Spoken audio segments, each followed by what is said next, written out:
Assalamualaikum warahmatullahi wabarakatuh. Video pembelajaran ini untuk memenuhi tugas mata kuliah Perspektif Global. Dalam video kali ini, kami akan membahas isu-isu masalah global dalam lingkungan hidup dan cara penanggulangannya.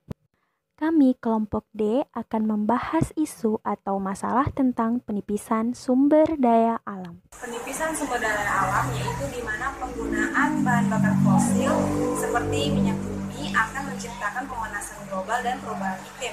Secara global, mulai banyak pihak yang mulai menggunakan listrik bertenaga surya, biogas, dan mobil bertenaga matahari yang diterapkan oleh negara maju.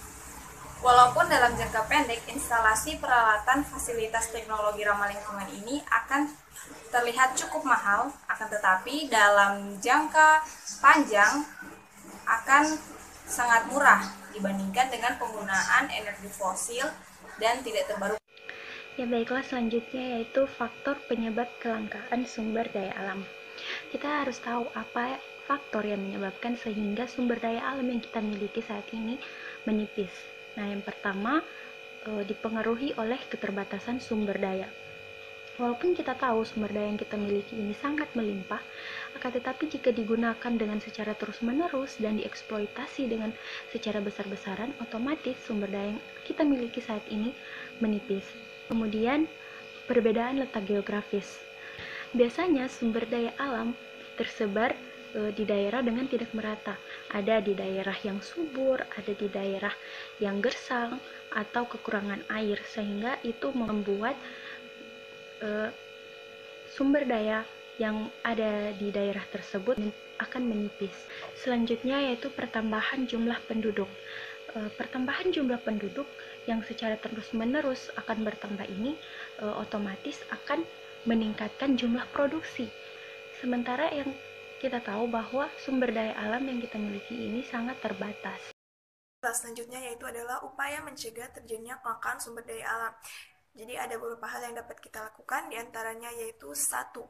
Tidak merusak sumber daya alam yang ada. Contohnya tidak melakukan penebangan secara berlebihan, membuang sampah ke sungai, mencemari lingkungan, ataupun tindakan lainnya yang dapat merusak lingkungan dan sumber daya alam yang ada.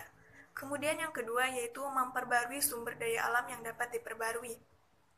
Jadi, sumber daya alam yang dapat diperbarui ini tidak akan pernah habis jika kita mengelolanya dengan baik dan benar.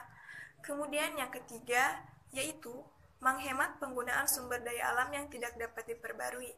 Jadi, tujuan dari penghematan ini tidak lain dan tidak bukan adalah untuk kehidupan yang akan datang.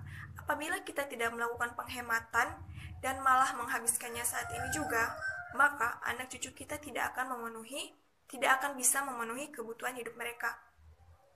Kemudian yang terakhir yaitu menggunakan teknologi yang lebih baik untuk mengelola sumber daya alam yang ada. Jadi kita menggunakan teknologi yang baik yang dapat digunakan untuk memanfaatkan sumber daya alam tetapi juga tidak merusak lingkungan ataupun sumber daya alam yang ada. Sekian video pembelajaran dari kelompok D tentang penipisan sumber daya alam. Wassalamualaikum warahmatullahi wabarakatuh. Thank you for watching.